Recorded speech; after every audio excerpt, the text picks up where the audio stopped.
Good morning guys. Bali ngayong araw, birthday ni Mrs. ko. So nag-decide kami na mag-celebrate dito sa Baguio. So nandito muna kami, first stop namin sa Cathedral. Siyempre dadaan muna tayo para magpasalamat. Time check natin 11 ng umaga. Ngayon at the same time bibigyan ko na rin kayo ng budget tips para kung paano kayo makakamura dito. So mamaya manananghali na yan tayo. Nandun sila. So, tara.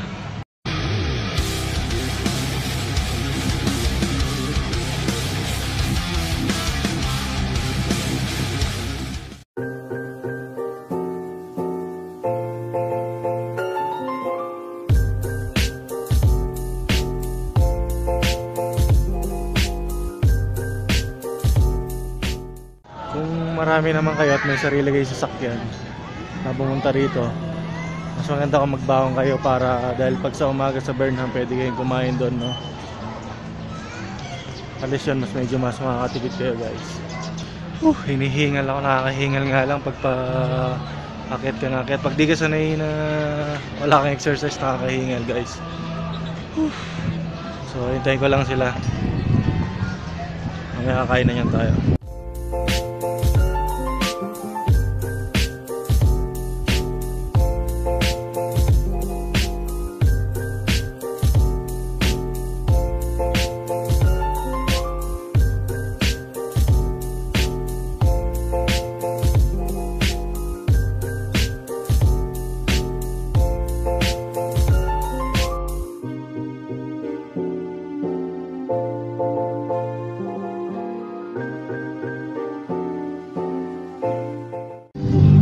Nandito na kami sa Burnham guys. Yan, kung mapapansin nyo, daming tao. Daming tao. Kasi malapit ng Panagbenga. Sa 25 yung Panagbenga nila, February 25. Yan, dito pwede kayong mag-picnic dito, kumain dito, maglalatag lang kayo dyan. Oh. Kita nyo, karami naman nakalatag ng mga nagpipiknik. So, kung may sasakyan kayo, pwede kayong magbaon, tapos kumain na lang kayo dito sa tabi, no? Marami namang pepestuhan. So at least kahit pa paano nakatipid kayo. Tsaka pwede kayo magpa-reserve lang kayo ng tutulugan nyo. Kung may pera, kung may budget kayo, pwede kayo mag-hotel. Pero kung medyo budgeted nga lang, no, mag-transient na lang kayo. Mamaya papakita ko sa inyo kung ano yung transient, no, kung magkano. See you guys mamaya.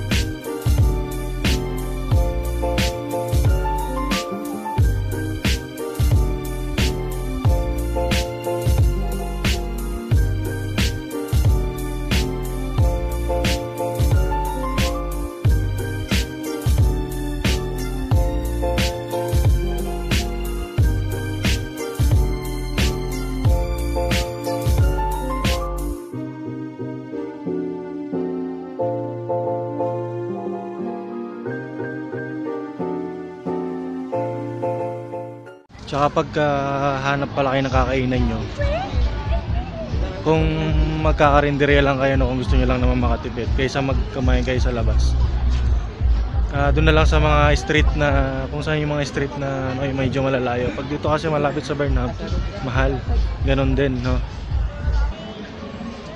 Tsaka magandang pumunta rito kapag pag Sunday, Monday o ba weekdays ganyan. Kasi pa nagpunta kayo ng Friday, Saturday, mayroon matutulugan. So, tsaka para mas mura. Kasi kapag may okasyon dito, tulad ng Panagbenga, mahal ang mga tutuluyan ng transient.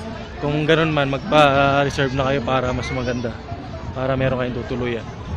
Nakikita nyo, nakalagay doon, no nail cleaning, no massage, no tattooing, no? Dati meron kasi dito nagtatato tsaka mga naggaganyan, massage. Ngayon siguro binawal na, no? May nagkakakitaan kasi ng iba. Baka yung iba hindi talaga professional pero ginagawa nila. Nagmamassage o mga kunwari. Ayun yung mga booth ng mga daming bargain. Dami nakahiga. Maraming tao ngayon. Isang boat. Isang biyahe. Yan kapag gusto nyo mag-boat, 150. 150 isang boat, kahit basta kasya kayo, no? Ayan, pwede nyo gawin. Tapos may bike din doon. Ganda rin. Magbaboat tayo.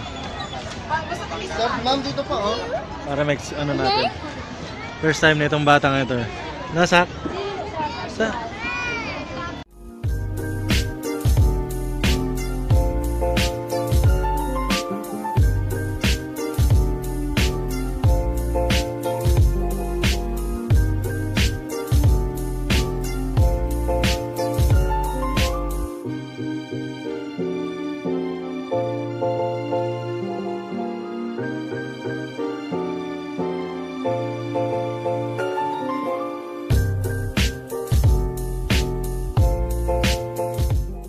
Tapos na kaming mag-boating.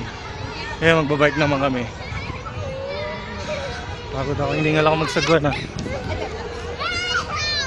So tara.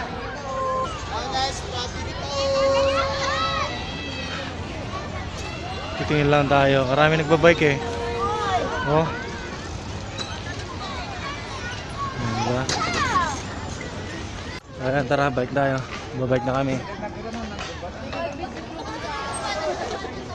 Magkano daw? 50 per bike ko, no? Ilang per hour pa yan? Oo, per hour. 50 per hour. So, sulit na rin. Tara.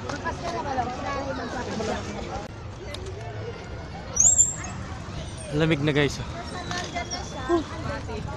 Wala pa naman akong bagong jacket. Etong long sleeve lang ako. So, bahala na mamaya. Siguro sa night market titingin tayo. Kung masyadong malamig mamaya, bibili tayo. Pero kaya pa naman. Pero malamig na.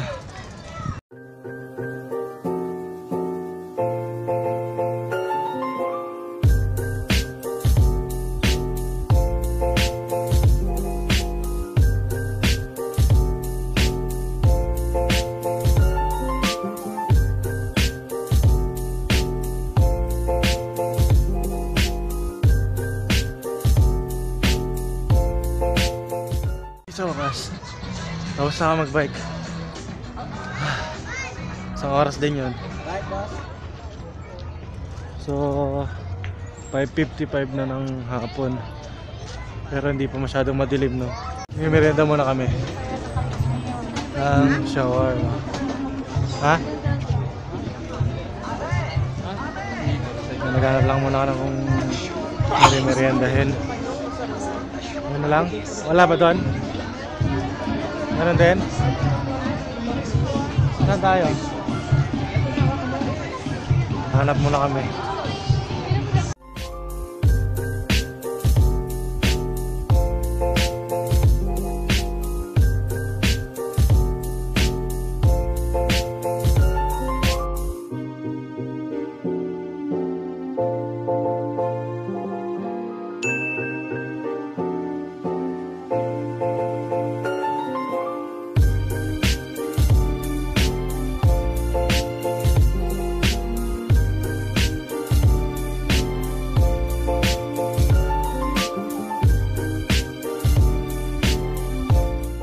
Ay, alas 7 na ng gabi guys.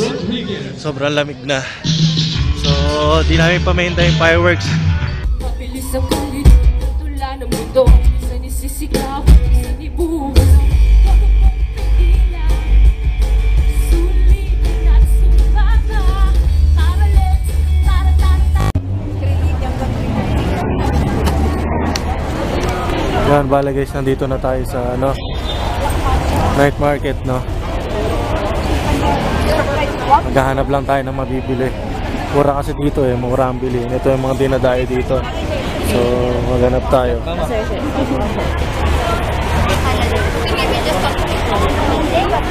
Hanap lang ako ng jogging, jogging pants. Si misis ko jacket.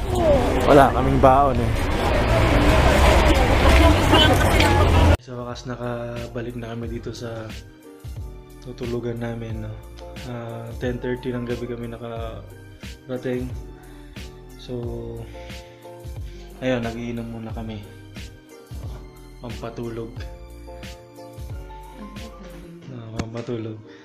So bukas ko na lang siguro ipapakita sa inyo yung itsura ng bahay, kung saan magandang mag-stay dito sa Baguio at kung sakay makakamura, no. So bukas na lang papakita ko sa inyo. So dito ko natatapos yung vlog na to. Bukas pupunta rin pala kami na La Trinidad sa strawberry farm.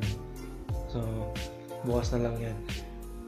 Bali part 2 yun, no, ng vlog na to. So paalam guys.